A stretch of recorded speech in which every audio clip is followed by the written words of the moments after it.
Bem-vindos, amigos, a este Floripa em Foco especial falando de movimento estudantil. Para você que não fez ou para você que vai relembrar, vamos conversar com a Fabiola Loguercio. Bem-vinda, Fabi, é um prazer. Obrigada, agradeço pelo espaço. Imagina. A Fabi, acabamos de encontrá-la no calçadão aqui de Florianópolis e a um segundo de embarcarem para o 55º Congresso da UNE, a União Nacional dos Estudantes, a gloriosa e histórica UNE, que já teve um papel assim fundamental, né, na história do Brasil, do movimento estudantil, então nem se fala. A Fabiola Loguercio, ela é natural de Porto Alegre, na verdade, atualmente está residindo em São Paulo, em função de ser diretora da UBES, que é a União Brasileira de Estudantes Secundaristas. É a diretora de comunicação da UBS e está a caminho do Congresso da UNE. Quando que é o Congresso da UNE mesmo? O congresso ele acontece agora do dia 14 ao dia 18 de junho. De junho. Já está tudo acertado, já tá então? Esperando já os estudantes chegar lá em Belo Horizonte. Aliás, o Congresso da UNE é sempre um evento, né? Até o último dia do evento ainda tem coisas para organizar, coisas para acontecer. Mas eu acho que o pessoal já está bem prático de organizar congressos, né? Já. Até a UNE vai fazer 80 anos agora, né? Já são 55 congressos, a gente... E o congresso é anual? É de 2 em 2 anos. De 2 em 2 anos. Isso. Pô, então teve 80 anos para 55. Ele era anual na época. E aí mudou já há um tempo para a cada 2 anos. É porque o Congresso da UNE não é uma cidade que realiza, é o país inteiro. É o país, né? inteiro. E vai vir gente de todo o país? Sim, até agora na segunda-feira saíram já bancadas do Acre, por exemplo. De ônibus? De ônibus. Uau. Tem gente que pega barco até chegar no local para sair o ônibus e aí embarca rumo ao Congresso. Que vai do Iapoque ao Chuí vai ter gente... Do Iapoque ao Chuí. E vai ser em Belo Horizonte, né? Belo Horizonte, Minas Gerais. Aonde lá? Ele vai estar acontecendo na UFMG, que é a Universidade Federal de Minas Gerais, e no Mineirinho, que vai ser a plenária final, né? Que elege a nova direção da UNE, elege as propostas finais. O FMG vai também, por certo, alojar todo mundo, né? Não, os alojamentos são nas escolas. Nas escolas. A UFMG vai ser onde vai ter os debates. Os debates. Os grupos de trabalho. Isso. Que vão levar as teses, discutir as teses para serem aprovadas. Discutidas na plenária final, que é no Mineirinho. No Mineirinho. Mineirinho. Quantos estudantes estão esperando para o 50º Congresso da UNE? 55º? De 12 a 15 mil estudantes. Uau! 15 mil estudantes! De todo o Brasil, do Oiapoque ao Chuí. Vai ser uma salada cultural, hein? Sim, não, e o mais interessante é porque o Congresso da UNE ele reúne todas as opiniões, né? Então, seja, por exemplo, agora nesse momento que a gente está vivendo, da reforma da Previdência, a reforma trabalhista, vai ter no Congresso da UNE quem defende a reforma da Previdência e quem é contra a reforma da Previdência. Você acha? Vai ter alguém que defenda? Tenho certeza. A gente teve agora nesses últimos 2 anos, né? Tem as atividades do Congresso da UNE. Então, nesses 2 anos agora, tanto da UNE quanto da UBS, tem também esses debates e CONEGs, que é o Conselho de Entidades Gerais. CONEGs. Que são com os DCEs, os DAs, CAs. E aí, já nesses CONEGs, teve gente já defendendo a reforma da Previdência. Então, uau! Que coisa, hein? É uma grande mistura cultural e de opiniões, né? Que coisa. Pois é, eu já tive o prazer também de participar de congressos da UNE e naquela época só se via gente de esquerda, né? E hoje não é só isso, não tem só gente que se diz de esquerda? Não, é de esquerda, direita, de meio... centro, de tudo. Interessante, bom. Pluralidade de ideias, né? Importante, né? A UNE, ela é plural, independente de... Quem está na direção dela que dá os rumos que a gente vai ter e que são importantíssimos, né? Nesse último período, por exemplo, a gente teve conquistas como os 10% do PIB, que foi uma das grandes conquistas para a juventude, né? Que até então a gente tinha 3,7% do produto interno bruto dedicado à educação. E uma das maiores pautas do movimento estudantil era os 10% e os 50% do Fundo Social do Pré-Sal. E se a gente conseguiu aprovar é porque à frente da UNE e da UBS tinham movimentos que conseguiram levar isso até o Congresso, e aí através de manifestações e passeatas, enfim. Uhum. Aliás, a UBS é um celeiro de excelentes políticos, né? Excelentes, né? Porque quem vem ali já sai da base mesmo, não é formado em gabinetes. E quem que está presidindo a UNE hoje? Você sabe? A presidenta? É Karina Vitral. Da onde que ela é? Ela é de Santos, estuda na PUC, São Paulo. De São Paulo. E já tem algum pré-candidato ao Congresso ou vai ser? Tem vários, tem alguns. Eles são definidos no último dia do Congresso, né? Então, como são vários movimentos... Várias correntes. Isso. Qualquer um pode, por exemplo, se candidatar a presidente da UNE. Qualquer estudante universitário pode formar uma chapa e se candidatar a presidente na plenária final. Então, vai depender do respaldo, da articulação das forças, né? Depende das articulações, depende das vontades e aí, soberanamente, da plenária, né? Certo. Fabiola, 15 mil estudantes para se reunirem em Belo Horizonte durante 3 dias. O processo de escolha dos delegados, de quem vai para esse congresso, já foi feito, né? Já. Ele se iniciou desde o início desse semestre agora. Um semestre já preparando? Já, porque teve a Bienal de Arte e Cultura da UNE agora em fevereiro. Aonde? Foi em Fortaleza, no Ceará. Bienal de Artes da UNE. Isso. É um maior festival cultural que a gente tem, eu diria, da América Latina, assim.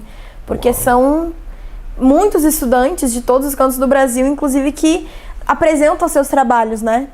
E aí tem grandes shows e atividades culturais, teatro, exposições de todos os tipos de trabalho. Se encerra, né? Daí depois teve o CONEG da UNE e aí, a partir do CONEG da UNE, já se iniciou o processo de escolha dos delegados para o Congresso da UNE. E aí cada universidade teve estudantes que se inscreveram para participar desse processo, de fazer desde a eleição. Então, é um processo muito democrático, assim, porque tu faz a eleição com urna, tu passa em sala de aula, convida todo mundo para participar. Quem não conhece a UNE fica conhecendo a UNE durante esse processo. E aí, venha participar. Participe, né? É uma aula de cidadania e cultura. E como é que foi conseguir Belo Horizonte para sediar esse congresso? Isso também é uma negociação à parte, né? Alguém que banque a estrutura, a alimentação. É um processo difícil, assim, né? Porque tiveram algumas propostas de lugares sedes. A gente tem feito já há uns 2 anos, o Congresso da UNE, uns 2, 3 anos seguidamente, tem sido em Goiânia. E aí em Belo Horizonte se ofereceu. Minas Gerais, o governo do estado de Minas Gerais apoiou essa ideia do Congresso da UNE de ajudar, inclusive, com estrutura, liberação de escola, do Mineirinho, enfim, de vários espaços do estado. O governo do estado está apoiando? Está apoiando. Não é o Aécio, não, né, que está apoiando? Não. Aliás, ele se pudesse... Ele, inclusive, eu duvido que gostaria que fosse lá. Com certeza, né? Com certeza. E vai ser o primeiro congresso da UNE que você participa, Fabiola? Não, já vai ser o meu 3º congresso. Você foi de fraldas ainda, então, nos congressos? Eu tinha 15 anos, eu acho, 16 no meu primeiro congresso. Aonde que foi esse? Em Goiânia. Goiânia. Eu também fui em Goiânia. E boas lembranças? Você lembra daquele ano, daquele momento? O meu primeiro congresso, assim, do movimento estudantil foi o congresso da UBS. Ah, sim. Que foi em São Paulo. É o 39º congresso, eu tinha 14 anos, 15 anos. Precoce. E aí foi quando eu me encantei pelo movimento estudantil, assim, porque tu vê várias pessoas, assim, de diversos lugares diferentes, exercendo com sua opiniões liberdade diferentes e ao mesmo tempo, assim, livre para se expressar, sabe? E tudo aquilo que, por exemplo, porque no movimento secundarista eu acho que rola, assim, eu não posso falar pelos outros? Vou puxar um pouco, assim, pra mim. Porque o movimento secundarista, ele, eu acho que tem, assim, um processo de encantamento maior, assim, muito grande dos estudantes, sabe? Assim como o Congresso da UNE também o Congresso da UBS, ele é um momento que as pessoas que estão lá, elas têm um brilho assim de querer mudar a sua realidade, né? Então é mudar a sua escola, de organizar o Grêmio Estudantil, e o Congresso da Uni é a mesma coisa, a minha universidade, mudar o meu país, de que forma que isso influencia. E aí eu acho que isso foi uma das coisas que mais me encantou. A possibilidade de melhorar o mundo. De melhorar, porque tu sente assim, não é só eu que quero, são vários estudantes aqui que querem fazer isso. Todo né? mundo sonhando juntos. Exato. E tá certo, né? O movimento secundarista é onde as pessoas entram, né? Depois vão para o movimento universitário, que aí pertence à UNE, a União Nacional dos Estudantes. Tanto uma quanto outra tem a sua página, né? Sim. ubes.org.br e a une.org.br. Todas as informações, até para participar da Bienal de Artes também dá para... Sim, tem as inscrições, elas acontecem, são também de 2 em 2 anos, que nem o Congresso da Uni. E aí tem tanto das inscrições para a Bienal, para o Congresso, mas tem também as atividades da entidade, né? Então, por exemplo, todos esses 2 anos, o que foram feitos, né, pela gestão? Desde no último congresso, por exemplo, que a gente saiu de Goiânia direto para Brasília, para ocupar o Ministério da Fazenda, que estava na época já fazendo alguns cortes, e depois pela pauta contra a redução da maioridade penal. Então, isso também é a bandeira da... Isso, que foi uma bandeira encabeçada pela UBS, e que a Uni estava lá também desde o primeiro dia. Então a Karina, que foi eleita no último congresso, no dia seguinte, já estava em Brasília. Não teve nem tempo para incorporar o já cargo. Sai da plenária final incorporada já pro... Pronta para... Pronta. E como é que foi os estudantes encararem essa mexida no pré-sal, que já estava prometido, né? Os royalties do pré-sal para a educação, e agora não tem mais? Como é que ficou o estudantado? Assim, pra gente foi uma das principais bandeiras, né? Como eu tava falando, esse momento que a gente tá vivendo de conquistas, né? Pra educação, de mais investimento. E aí, de uma hora pra outra, tu vê assim, para tudo e começa a ser retirado, né? Então, pra gente é um grande choque e uma grande revolta. Porque não foi do nada que se conquistou isso, né? Foi não foi um presente, foi uma conquista. Não foi um presente, foi uma conquista com muita luta e da nossa geração, sabe? Não é, por exemplo, eu olhar e dizer assim, olha, a gente conquistou o voto aos 16 anos, a gente conseguiu garantir com que, sei lá, os meus pais estavam lá, a geração dos meus pais, na luta pelas diretas já. A nossa geração teve a luta pelo pré-sal, a luta pela meia entrada, dos royalties para a educação, e todas essas conquistas estão sendo retiradas agora. E ao mesmo tempo a gente vê que a mesma luta que os nossos pais, nossos avós fizeram, nós estamos tendo que enfrentar agora. Então gerou uma revolta muito grande, né? Que a gente via de futuro, assim, de investimento, tanto na ciência, por exemplo, que pode não existir mais, que estão sendo impedidos agora, né? Perspectiva, por exemplo, a minha geração, né, de secundaristas, a perspectiva de entrar na universidade, ela hoje está sendo reduzida, né?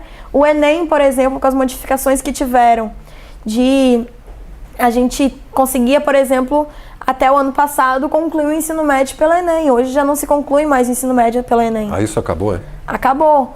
Tu pode fazer até 3 vezes o Enem, por exemplo, seguido sem passar. Se tu não passar, tu também não pode mais fazer. Então, são algumas coisas que tu vai vendo de modificações que pode significar grande perda, né? Para nossa geração, para essa juventude que agora pode ter ascensão no mercado de trabalho e poder entrar na universidade.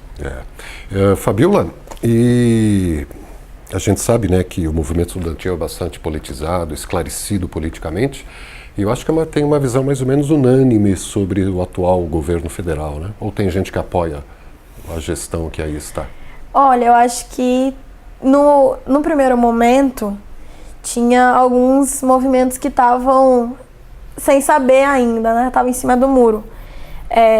Hoje a gente percebe que ele é unânime. O movimento estudantil, de uma forma geral, tá pelo Fora Temer, e não só o movimento estudantil. A sociedade, no geral, é pelo Fora Temer, porque tu vê assim, essa discussão que a gente estava fazendo aqui sobre o pré-sal. O movimento estudantil fazia essa discussão sobre o pré-sal, mas quem é do movimento estudantil sabe sobre isso.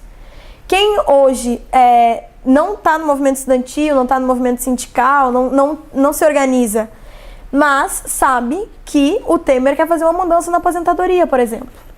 Então não é só quem está no movimento. Os brasileiros e as brasileiras percebem que os seus direitos estão sendo retirados. Eu pegar o ônibus e aí, esse tempo sentei num ônibus que tinha uma senhorinha do meu lado, ela, sei lá, começou a falar e aí viu uma placa sobre a aposentadoria, né? A reforma da Previdência.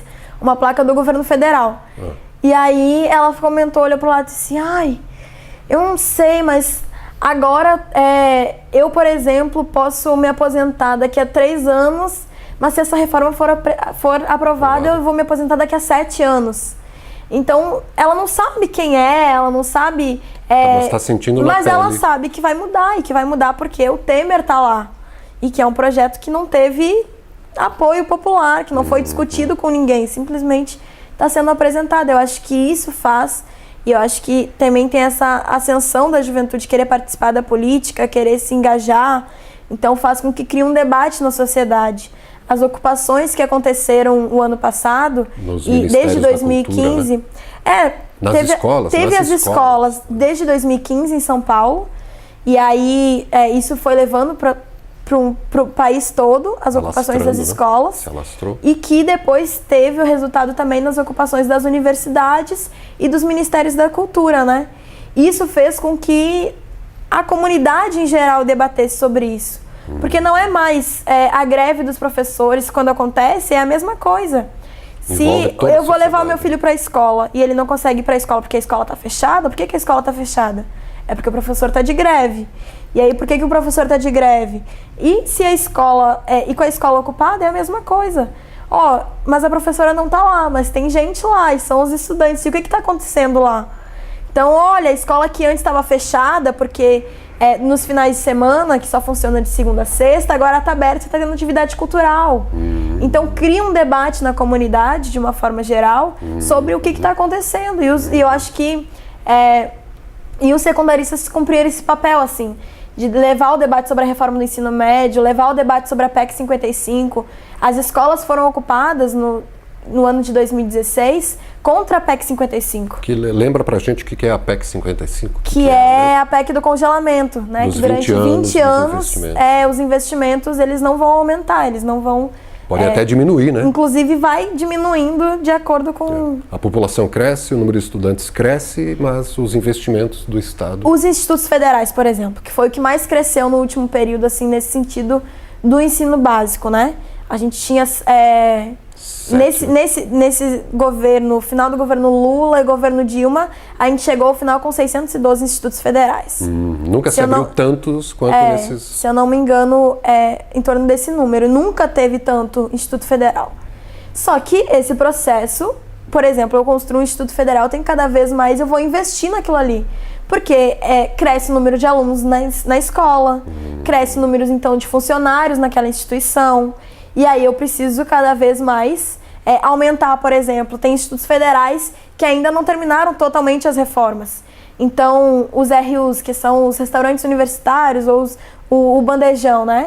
Tem institutos federais que ainda vão ter o bandejão. E com a PEC do congelamento, por exemplo, pode não ter mais o bandejão, porque não vai ser investido no que... Uau.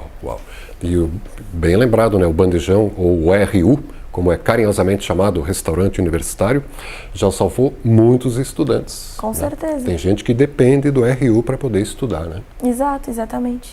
E isso parece que não está sendo levado em conta pelos lá de cima, né? Mas, enfim, estamos conversando com a Fabiola Loguercio, que é diretora de comunicação da UBS, a União Brasileira de Estudantes Secundaristas, e ela está junto com a Fafá, que está aqui no estúdio ciceroneando a Fabiola. Ela e mais um monte de estudantes estão se preparando para ir a Belo Horizonte para participar do 55º Congresso da UNE, da União Nacional dos Estudantes, já os universitários, né? Mas nada impede que a UBS, os secundaristas, também participem. Tem muito secundarista que vai como observador agora já. Porque daqui a pouco já vai estar na Uni também. Daqui a pouco vai estar na Uni. E a gente estava falando antes do clima, assim, que você se impressionou com o clima de liberdade, de expressão, né, que encontrou nesses ambientes. E como é que é tratada a questão de gênero ali?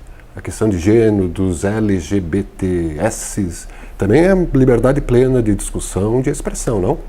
Sim, é um espaço que a gente tenta construir ao máximo para que seja livre de opressões, né?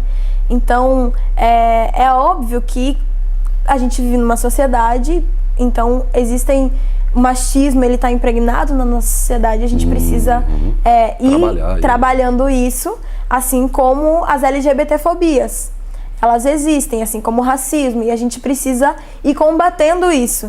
Então, os espaços do Congresso, ele acontece também fazendo esse debate, né? Sobre as mulheres poder ter espaço de poder na política, poder ter espaço de poder dentro da universidade. Por exemplo, as universidades não são hoje um dos debates da Uni, né? Que as universidades ainda são uns espaços muito feito para os homens, né? Então, as mulheres que são mães e trabalham durante o dia, elas teriam que estudar à noite. Vai deixar os seus filhos com quem? Se a gente não tem creches que funcionam à noite. Então, os orientadores, a maioria dos orientadores, dos professores, que são homens, então, várias vezes os relatos são de tu sofrer o machismo dentro da própria universidade, dentro da sala de aula, assim como na escola. Então, esses espaços do Congresso é o momento que a gente consegue fazer esses debates sobre as mulheres poderem ser empoderadas, da gente poder ter esses espaços de ter voz, de visibilidade, e assim como os LGBTs. Então, é um espaço que é combatido as opressões, né?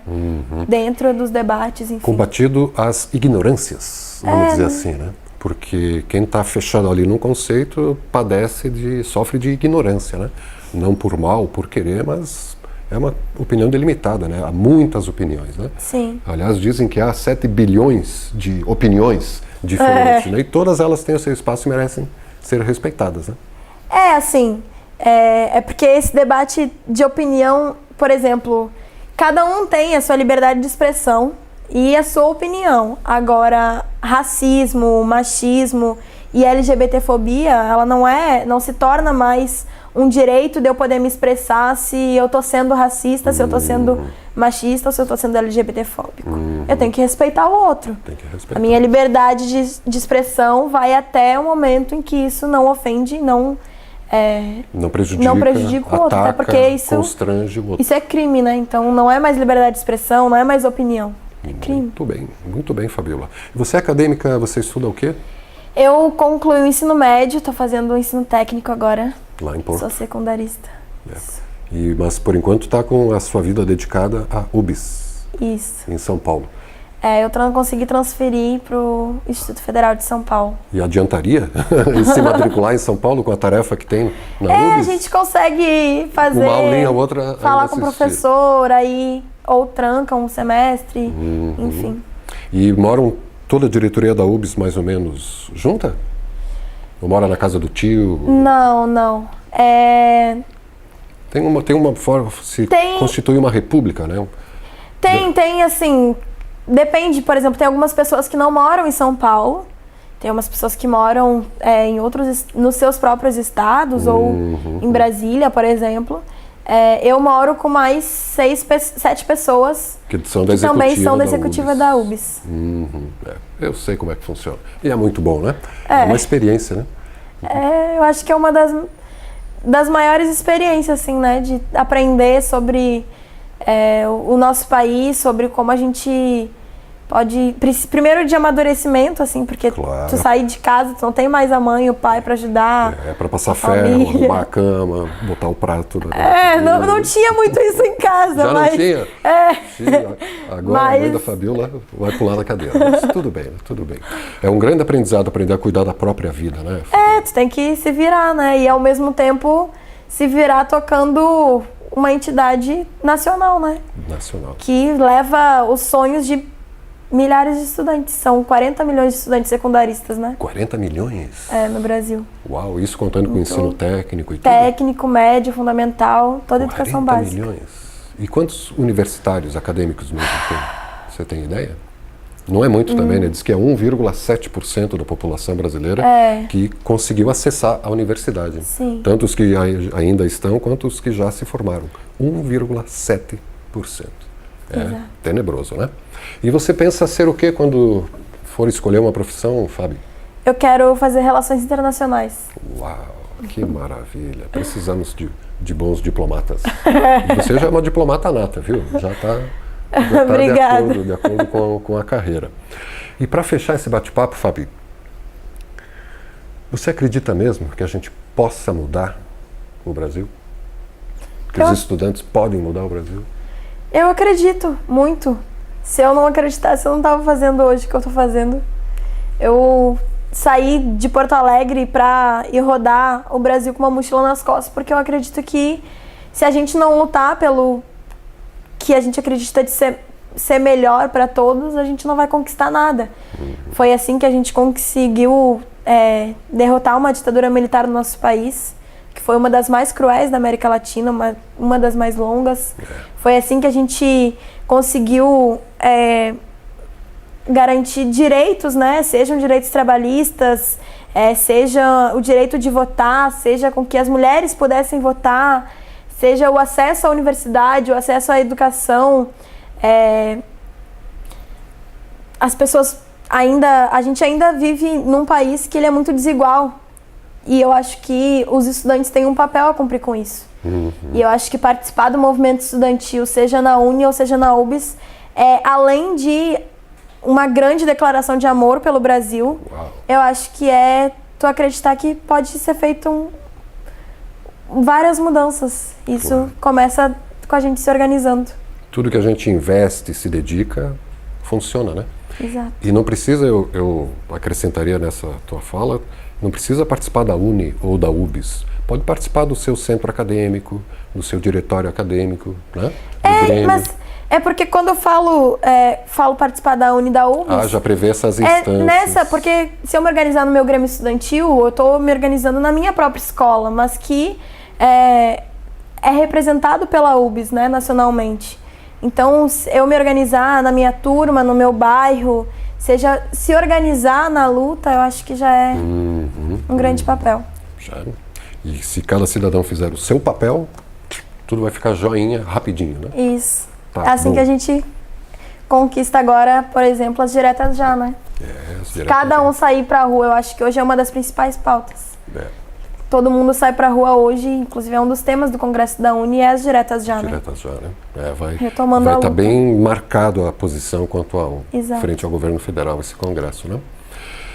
Olha, Fábio, um prazer ter casualmente encontrado você na rua e convidar para a gente fazer esse bate-papo às vésperas, né, de vocês viajarem para mais um Congresso da Uni, que esse ano acontece em Belo Horizonte, o 55º Congresso da Uni. Vá você se inteirar do que é a Uni, a União Nacional dos Estudantes, a trajetória dela na defesa do petróleo, do fim da ditadura, que é a Fábio. Tu sabes que tem gente da sua idade que eu encontro e que não sabem que a gente viveu uma ditadura militar no Brasil até há pouco tempo atrás? É muito por conta desse papel que a escola cumpre, né?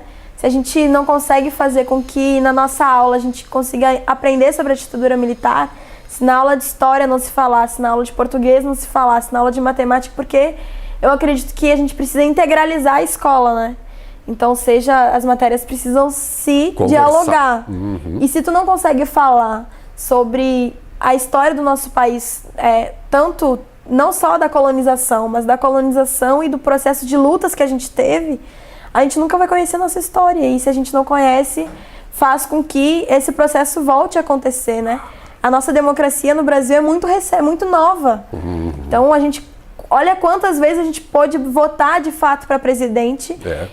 Se a gente for fazer uma pesquisa, tem mais de 30 vice-presidentes que assumiram na presidência do Brasil. Se for olhar, tem 4, 5 presidentes que foram eleitos pelo voto e terminaram o seu mandato, né? É crítico mesmo, né? E não é por acaso também, né, Não Fábio? é por acaso. Vai estudar que você vai querer entrar na mudança aí do mundo também. Fabiola, parabéns mais uma vez. Fabiola Loguércio, diretora de comunicação da UBS, a União Brasileira de Estudantes Secundaristas, aqui às vésperas de ir para o Congresso da Uni em Belo Horizonte nesse ano. Tá convidada para voltar aqui depois falar das teses aprovadas. Certo. Pede para Fafá, né? Que é daqui de Floripa, tá te acompanhando, te Tá trazer certo. aqui. E a gente vai divulgar também nas redes sociais da Uni e no site da Uni vão sair o que foi aprovado, quem é a diretoria eleita. Uhum. E a gente manda o link desse bate-papo também para você colocar nos. Tá certo. Obrigada pelo convite, pelo espaço de poder falar. E quem não conhece o movimento estudantil, convido a se organizar no seu Grêmio Estudantil, convido a se organizar no seu centro acadêmico, DCE, e vamos ajudar a mudar a história e construir um futuro melhor para todo mundo. Uau! Parabéns! Olha, não canso de dar parabéns.